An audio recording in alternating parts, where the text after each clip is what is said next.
di Jumat subuh. Berikutnya fadilah yang kedua. Nabi SAW juga memilih surat As-Sajdah sebagai surat yang dibaca sebelum tidur. Berdasarkan hadis Nabi, hadis riwayat Ahmad dengan derajat yang sahih, an Jabir radhiyallahu anhu qala, kana Nabi sallallahu alaihi wasallam la yanamu hatta yaqra alif lam mim tanzil as-sajdah wa tabarakalladzi bi yadihi al-mulk. Rasulullah sallallahu alaihi wasallam kata Jabir, itu tidak akan tidur kecuali beliau membaca dua surat, yaitu As-Sajdah dan Al-Mulk. Memang As-Sajdah dan Al-Mulk sering disandingkan. Maka ada sebagian ahli tafsir menyebut surah Sajdah dan Al-Mulk yaitu surat Al-Munjiyah, surat yang bisa menyelamatkan, membebaskan kita dari neraka. Pilihan Nabi sebelum tidur salah satunya adalah surat As-Sajdah. Untuk apa dibaca itu? Sama, tujuan Nabi suruh baca As-Sajdah dan Al-Mulk karena di dalamnya mengingat-ingat tentang hari kebangkitan. Karena kita waktu tidur belum tentu dibangunkan oleh anak dan isteri. Bisa jadi kita dibangunkan oleh malaikat maut. Jadi seharusnya orang sebelum tidur itu membaca ayat-ayat yang dia fahami tentang bagaimana nasibnya setelah tidur nanti. Apakah mungkin itu tidur yang terakhir atau mungkin itu tidur yang dia tidak pernah lagi melihat keluarganya.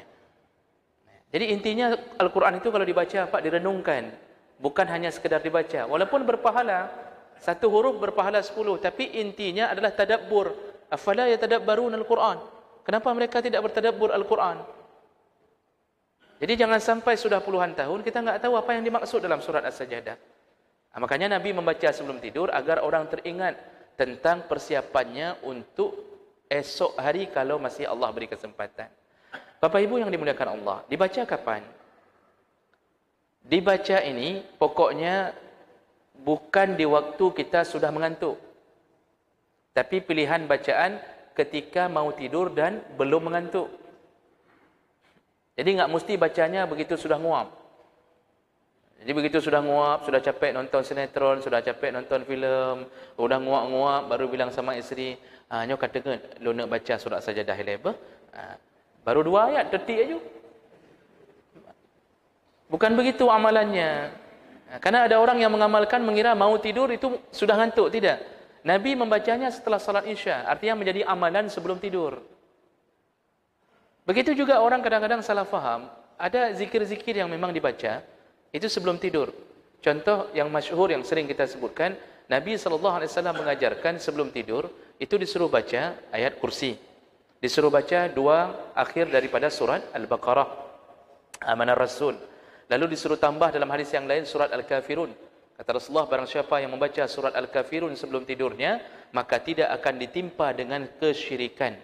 Tidak akan ditimpa dengan kesyirikan, kata Rasulullah. Hadis sahih.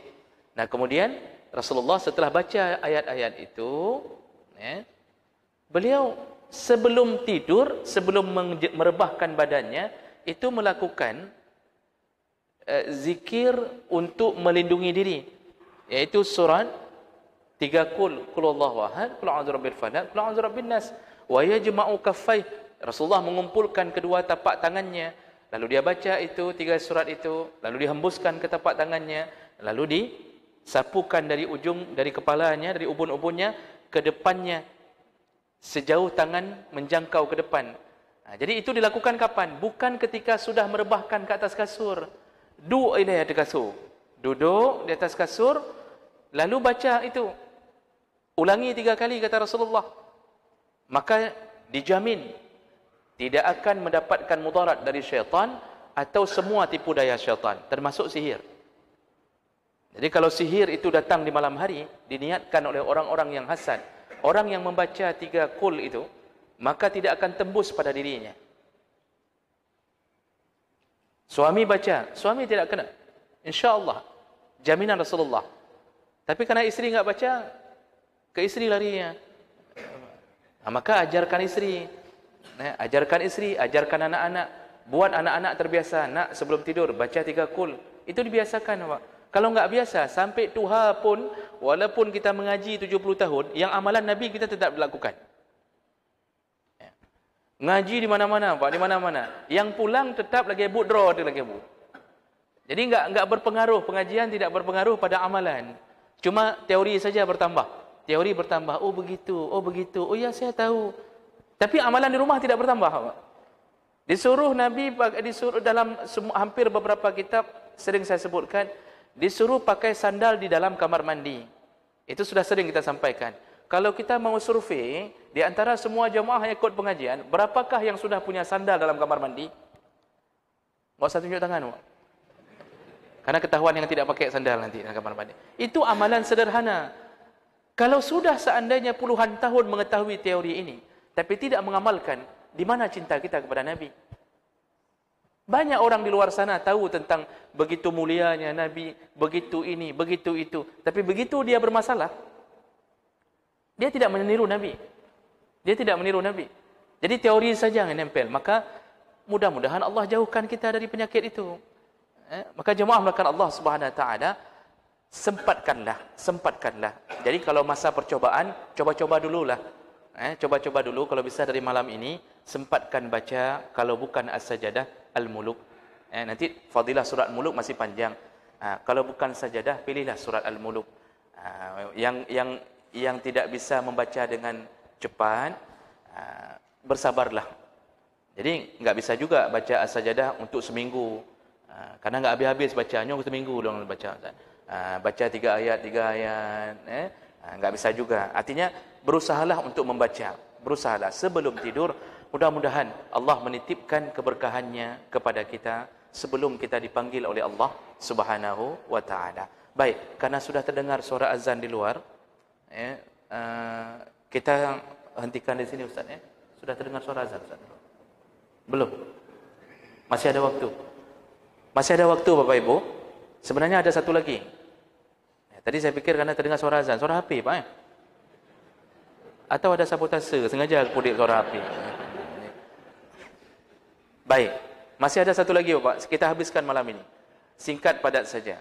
Fadilah As-Sajadah berikutnya adalah ada hadis Nabi yang menyebutkan bahawa ketika kita sujud setelah mendengarkan bacaan dari ayat-ayat sajadah, terutama fokusnya pada surat sajadah, karena perwakilannya pada surat sajadah, maka apa yang terjadi? Syaitan menangis ketika melihat kita sujud. Tangisannya, tangisan menyesali kehidupannya. Rasulullah sallallahu alaihi wasallam disebutkan oleh Abu Hurairah radhiyallahu anhu, Rasulullah berkata, "Iza qara'a ibnu Adam as-sajadah." Ketika anak Adam membaca, ini ada dua makna, ayat sajadah atau surat as-sajadah. Tapi maksudnya adalah sujudnya nanti. Fasajada, lalu dia sujud. Ketika seseorang membaca ayat sajadah atau surat sajadah, lalu dia sujud di tempat ayat yang disuruh sujud. I'tazala syaitan yabki.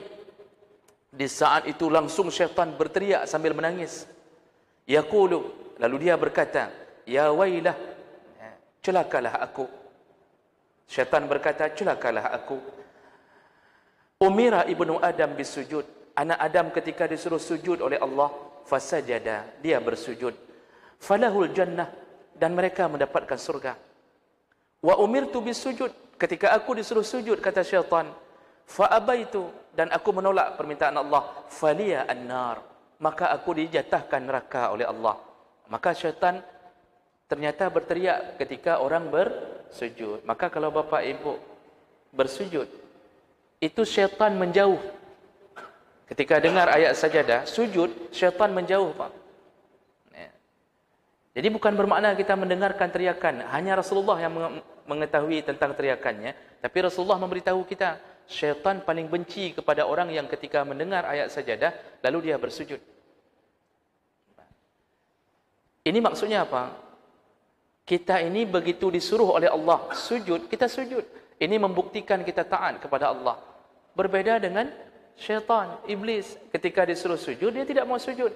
Maka perbandingan ini yang ingin disebutkan oleh Nabi, bahawa semua hamba Allah yang hari ini ketika mendengarkan Allah menyuruhnya bersujud, lalu dia taat, maka dia surga. Karena inti kita untuk menghadapkan diri kepada Allah dan untuk mendapatkan surga Allah, itu taat. Makanya sahabat dulu berprinsip tidak neko-neko. Sahabat dulu berprinsip apa? Sami'na wa ata'na, kami dengar, kami taat. Apapun yang kau suruh ya Allah, kami taat. Sedangkan orang-orang munafik dan kafir, sami'na wa asaina, kami dengar lalu kami melawan, kami maksiat. Kalau mau masuk surga, sami'na wa ata'na. Kami dengar. Sudah dengar Bapak Ibu melaka Allah bahawa ketika sujud itu disuruh sujud, maka lakukan, maka surga. Sudahkah kita mendengar bahawa kalau tidak salat itu neraka, lalu kita salat, surga? Kita sudah sering mendengar bahawa kalau makan riba itu hukumnya haram, lalu kita tetap makan riba, hukumnya neraka. Sederhana saja. Hidup ini sederhana, Pak.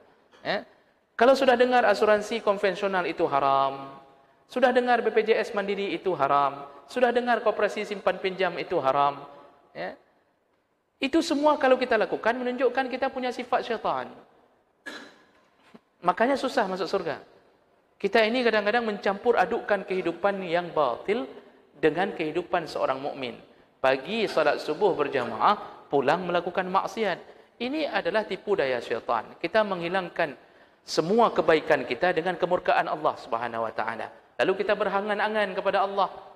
Jadi setelah mencampur aduk kehidupan, 3G but God, 3G but maksiat.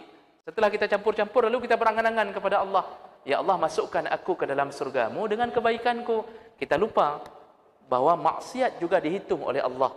Wa may ya'mal misqala dzarratin khaira yarah. Yang melakukan kebaikan, Allah balas. Yang melakukan kejahatan, Allah balas. Jadi ujung-ujungnya gimana nasib kita yang mencampur adukkan kehidupan ini? Paling kurang masuk surga. Tapi tunggu dulu, transit dalam neraka. Sehari transit dalam neraka, 1000 tahun engkau hitung di dunia, kata Allah Subhanahu wa taala. Mudah-mudahan dengan membahas fadilah surat As-Sajdah, semakin taat kita kepada Allah Subhanahu wa taala. Subhanakallahumma bihamdik, asyhadu an la ilaha illa anta, astaghfiruka wa atubu ilaik. Wassalamualaikum warahmatullahi wabarakatuh.